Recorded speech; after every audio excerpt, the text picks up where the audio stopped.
forms and haven't gotten the packets yet, please just come down quietly while I'm talking. It's perfectly all right, and Steve will review your packet. Okay? I'm Joan King. I'm the director of the Career Center. For those of you who may know me from the DMC last night, this is Steve Gordon, one of our associate directors, and this is our registration and orientation to the Career Center. We are taping this tonight so that classmates who are unable to come can view it on the web. You should, spread the word that if your friends or classmates are not here, they are not receiving a considerable amount of information that's in your packets, along with the personal ID and password for our job listing system. So that's very important. How many of you here right now are planning to remain in the evening and work more or less full time? And those of you who might be planning to transfer to the full-time group? The reason I ask that is because there are vastly different considerations. And what I think I'm going to do in the interest of time is go very quickly over what to do if you're thinking of transferring divisions. And then concentrate more, since this is the evening division program, on what to do as an evening student who's working full-time. If you are planning to transfer divisions, which will more than likely happen at the end of the year, so you will start in the fall of your second year, you will need to make up 5 credits. Now, theoretically, that can be done in 2 separate summers, but we don't recommend that, because the first summer is sort of a more casual summer. We urge you to get some legal experience, that's very important, but the second summer is really the critical summer. So the ideal way to do this, and you don't really have to think about this now, is to avail yourself of our wonderful clinical program and get a legal placement for 3 credits and take a course, which is only given in the evening in the summer, your other 2 credits, and there's your 5 credits. And you could also, if you wish, take 2 courses and do your 5 credits that way, but you would also need to have some kind of work experience during the day in the summer, because having legal experience in the first summer is extremely important. I can't stress that enough. For those of you interested in going to our summer abroad programs, that's not a problem. They're done in, I believe, 3-week periods, and you can either go first and work after, or go after and work first. Summer positions are very flexible, and you'll be able to do both if you wish. For credit, which is what you'll be doing through the clinic or through our listings, you can also get credit. Would be in government, would be in public interest, and would be in some private sector, which is entertainment. Those are the exceptions to no private sector. Does anyone have any questions regarding that issue of transferring divisions and taking up 5 credits? Yes. I noticed that the summer blog's only in late May, early June. Is it really? I can't quite hear you. The summer blog's only late May, early June, so there's also one at the end of summer that you blog. I believe there is.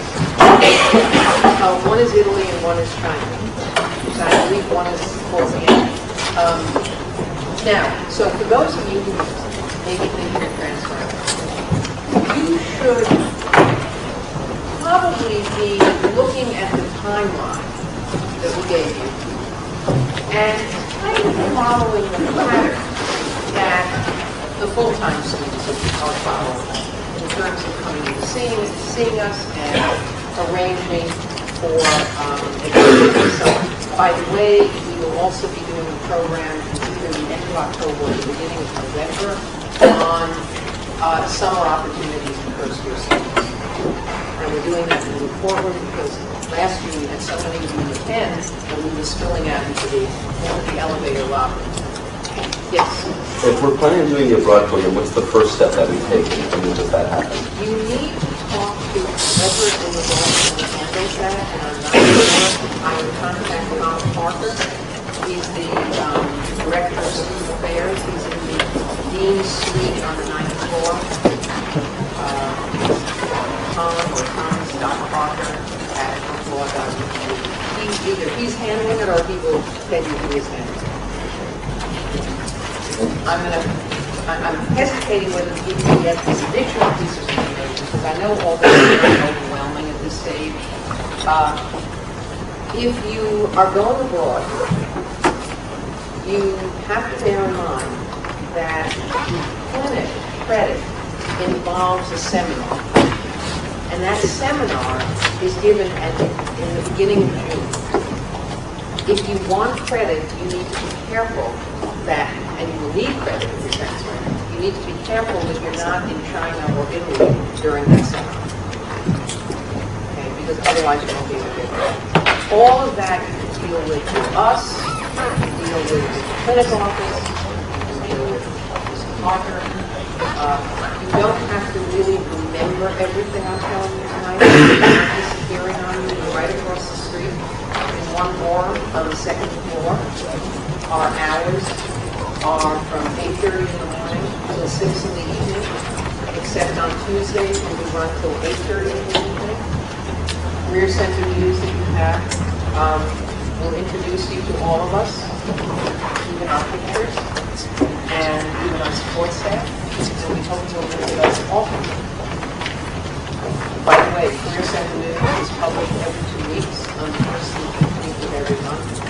For you, many of you left in towards the end of the day to go to work, and you'll find them in the kiosks right in front of the elevators on the main floor. They're also, of course, in the Career Center, but they can be there, and that would be the most convenient place for you to pick them up. Sometimes we use them also on a table outside the dining hall, so you might find them there as well. So now let me concentrate on those of you who are going to, oh, there was a question, I'm sorry. Yes? I just have a question. When you said that we should get a job during the first number one answer, we should get a job during the day as well. Is that No, during the summer. yeah, during the summer during the Yeah. day? Is that the same whole true if you take a clinic and a class? No, the clinic would be the job. Right, the clinic. Okay. I shouldn't say job, I should say experience. You Right. need to do something that will give you legal experience. Whether it's a job you get for pay and you take 2 courses at night, or a clinic placement that would not be paid credit, and then you would only take 1 course. By the way, that is obviously summer school. The nice thing about summer school is it's a flat fee, and you can take the full 5 credits with the same fee. So, okay? And again, remember that you may have questions when you think this over. We are very accessible. We're accessible by email, by phone, in person. We'd like to see you. It's very important for us to get to know you. Now, for those of you, because that's really what this program is for those of you who are evening students in the sense of working most of the day or all of the day, this is what I want to tell you, and this is really very important. First, we value our evening students tremendously. It is not always possible to involve you in all of our programs because there are just certain hours when we cannot present programs. And you may find that the hours that we do present programs don't agree with your work schedules. We tape everything. Everything is available on the web.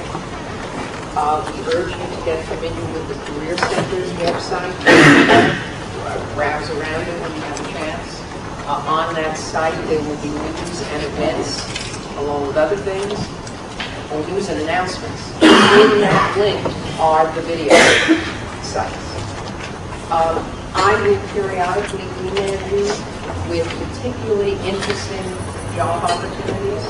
Now, why do I say that? Because you're going to say, well, wait a minute, I come into law school with this terrific job, and I'm set for the 4 years. And here's the problem. If you are not in anything legal, or even sort of legal, compliance or something kind of related, you can't go through 4 years and expect at graduation that you're going to get a legal job without any legal experience. It's just not going to happen. So here's what you need to think about.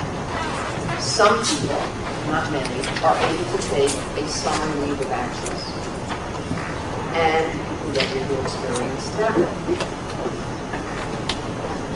But if you can't do that, then what you have to think about is transitioning after about your second year into a legal position for evening students. And there are many of them, and they are excellent. As I mentioned, we will highlight a few of them each issue in the Career Center News, but mainly you need to look for them on our EmployerNet system. Let me tell you briefly what that is. EmployerNet is a commercial career search engine.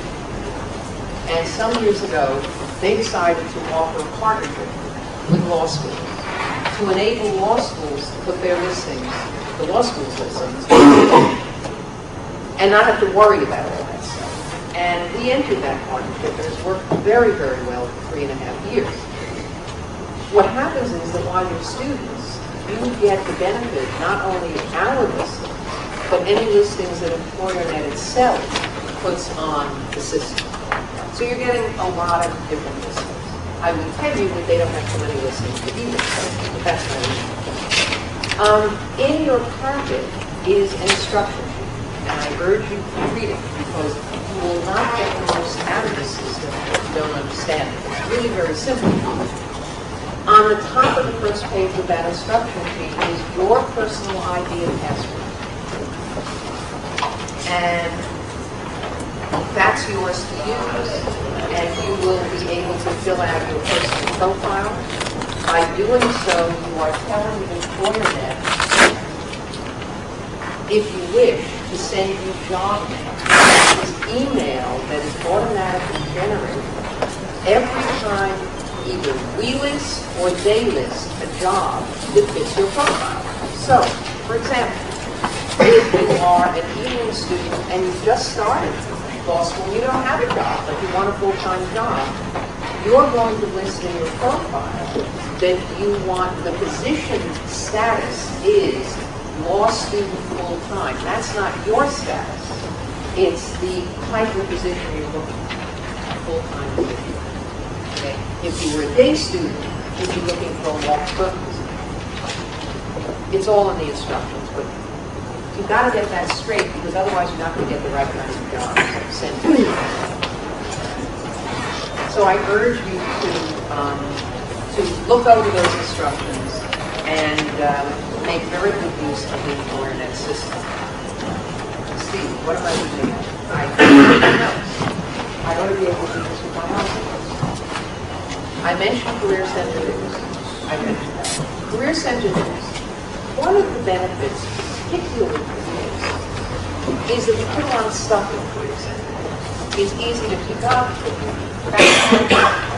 read while you're on a coffee break, on the subway, and it will enable you to involve yourself more in the life of the law school. And that's very important. Now, you may say, I have a job, and it's a terrific job, and it has nothing to do with law, but you know what? They're paying my tuition. But I want to practice law when I get out. Then you got to come and talk to us. You know, obviously we're not going to pay you to give up a tuition, job. Yeah.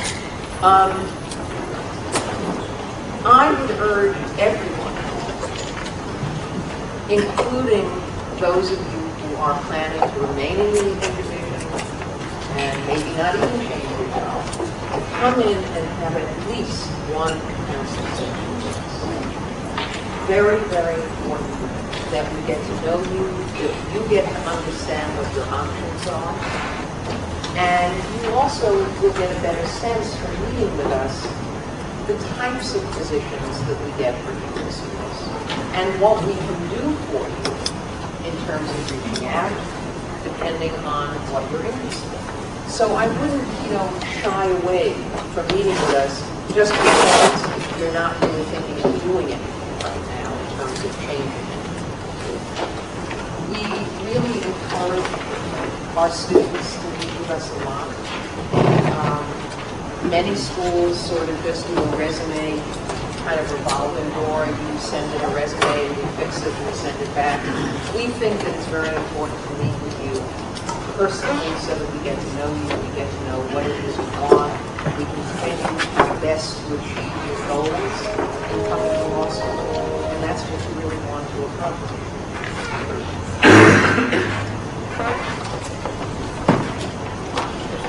When I was talking before about, I'm going to go back, does anyone who's planning to work full-time have any questions about anything? Okay. I'm going to go back for a moment to those of you who may be transferring out of the union.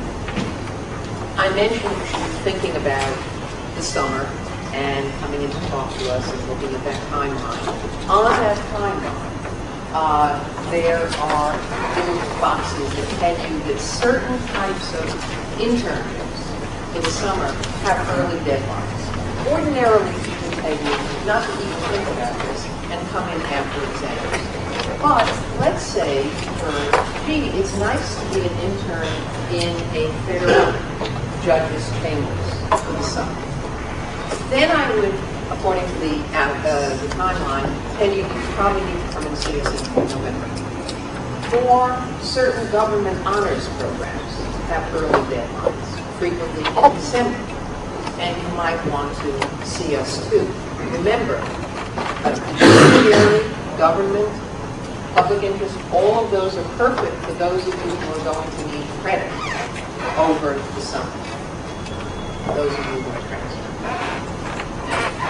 I don't want to overload you with information.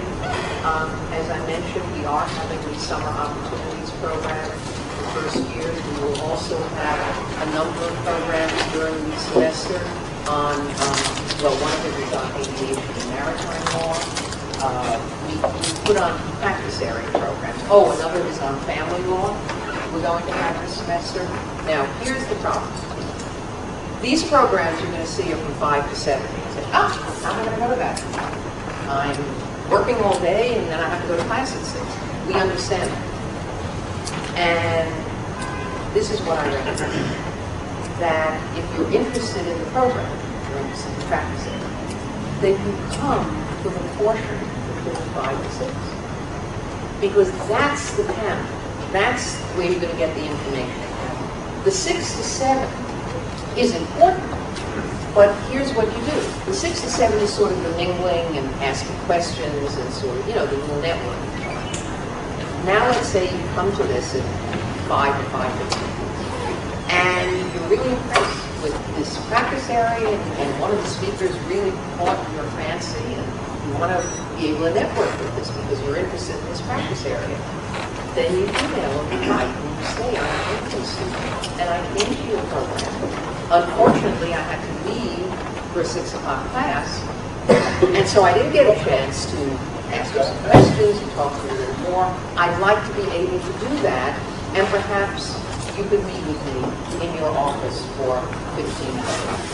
We can help you, we can give you the information, we can help you compose such a letter or an email, and that is absolutely acceptable.